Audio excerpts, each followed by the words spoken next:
Hi everyone, welcome to part 1 of a lecture covering crystal structure, pertaining to the most pertinent metallic crystal structures that engineering materials assume. Appreciating these structures provides a foundation for explaining some of the behavior that metallic materials can take on. What we now know is that atoms assume positions such that they minimize their potential energy, which occurs when they are located at some mean interatomic distance from each other. Metallic materials are comprised of regularly repeating structures, shown here in 2 dimensions. If we navigate into this array, it may appear as though there isn't a unique orientation. Moving around, it's very difficult to assign a unique orientation. For example, identifying an orientation which could be assigned up. If these atoms were uniformly colored, and there were no other unique datum features to draw reference from, it would be very hard to distinguish between seemingly small changes in the arrangement of atoms. Adding a 3rd dimension, it can become more disorienting. However, it is very clear there is some degree of order, and that they are arranged in regular, repeating patterns. The nature of these patterns in metallic crystals has a very big influence on their properties, most notably resistance to plastic deformation, density, and diffusion. A crystalline material is one where constituent molecules, atoms, or ions are arranged in an orderly, repeating pattern. As we have seen, this pattern extends off in all 3 spatial dimensions. Different metals have different crystal structures. Consider the planar arrangement of atoms on the top right. Here, the packing of the atoms on this plane is not very effective, as there is a significant amount of space that is not occupied by atoms. If we were to shift the rows of atoms over and down ever so slightly to fill the gaps a bit better, we would end up with a better packing arrangement, where there is less free space, as shown in the bottom right.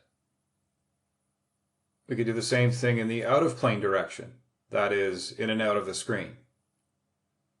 Here we can apply a plane of atoms inserted into the pockets of the existing plane of atoms, trying to fill as much volume with atoms as possible. If we carried on with a less effective strategy, as shown on the top, then the next plane of atoms would overlay the existing plane and obscure it. This is why I've added arrows to show that this plane would need to move over and down, while still showing there are 2 planes. For the top right, you may be able to visualize what the repeating pattern would be, a cube with atoms at the corners, extending off in all different directions.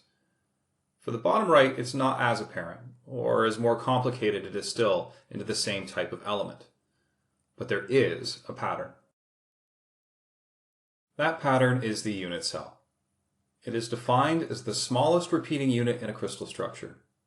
The unit cell contains a full description of the structure as a whole because it is generated by the repeated stacking of adjacent unit cells, face to face in 3D space. What is shown here is the simple or primitive cubic SC or PC unit cell. Cubic unit cells are described by a single lattice parameter, which is the length of any one side. The positions which have the greatest probability of finding an atom are called lattice points. Directionality within crystal structures are described by Miller indices, which are shown in the bottom left corner of the unit cell. These are used to describe unique directions and planes within crystals. Based on where I've placed the origin of the Miller index, the 100 direction is left to right, the 001 is down to up, and the 010 is front to back. If I were to move my origin to any corner, then the arrangement of atoms along that direction would be identical. The application and notation of Miller indices is outside of the scope of this course. However, I have presented it here for completeness, and to highlight that there is a system for identifying up next time you're lost in a crystal. Moving on now to other types of cubic unit cells, there is the body-centered cubic, or BCC, crystal structure. It's an SC unit cell with an additional atom inserted in the center. Note that in order to accommodate this atom at the center, the corner atoms need to move out slightly. I've displayed a hard sphere model of the complete atoms on the far left that make up the unit cell. It's important to note in this figure on the far left is not the unit cell. This is because the atoms on the corners are part of other unit cells. Remember that the definition of the unit cell is the smallest repeating structure, which is shown as a hard sphere depiction in the center. With this depiction, the part of the atom in the rear bottom left corner is obscured. This is why unit cells are often depicted with reduced spheres instead. The PCC unit cell contains two complete atoms, the central atom and the contribution of 1/8 of an atom at each of the 8 corners. Note that the atoms touch along the central diagonals of the unit cell. For example, on the bottom front right to the back top left. Another cubic crystal structure is that of face-centered cubic. It can be thought of as a simple cubic structure with additional atoms placed on the faces of the unit cell. Like the BCC unit cell, this causes the corner atoms to push out slightly to accommodate these additional atoms. The FCC unit cell comprises 4 complete atoms, 1/2 of an atom on each of the 6 sides to make 3, and 1/8 of an atom at each of the 8 corners for another 1 atom, for a total of 4. Note that the atoms touch on the diagonals of the faces. The 2 preceding unit cells, BCC and FCC, presented some notable differences in terms of unique directions where atoms were the most closely packed together. The directions along which atoms touch in the unit cell are defined as close packed directions. If there is a plane where all of the atoms are touching, then it can be said that this is a close packed plane with 3 close packed directions. This is the case for metals with an FCC crystal structure, as shown on the right. BCC crystal structures, on the other hand, do not have a close packed plane. There are 2 close packed directions, but there is no close packed plane, as nowhere in the crystal structure is there a planar orientation where all of the atoms are touching. This concept will be important when we get to the fundamentals of plastic deformation later in the course, and will be expanded upon in the second part of this lecture.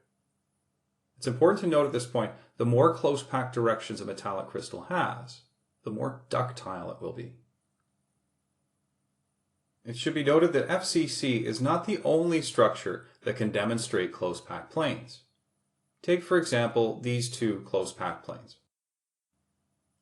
I will now stack another close packed plane on top of both, such that I maintain close packing in all directions.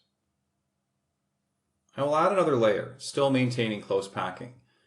However, there's a difference in the potential orientation of this additional layer, as shown on the right in red versus the left in green.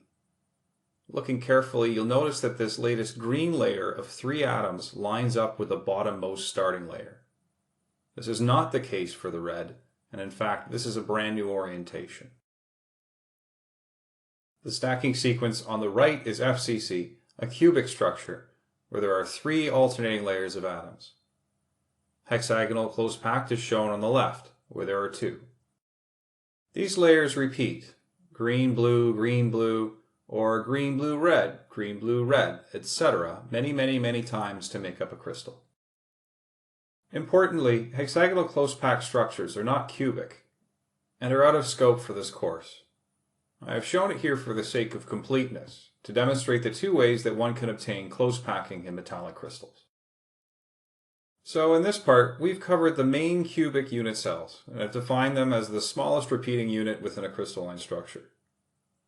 I have also mentioned a system called Miller indices, with which one could use to identify unique directions within crystals, but the full application of them is outside of the scope of the course.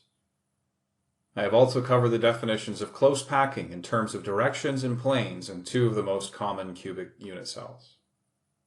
In the second part, we'll apply these concepts further to show close packing directions on the unit cells themselves, as well as describe their influence on properties such as ductility and density. Until next time.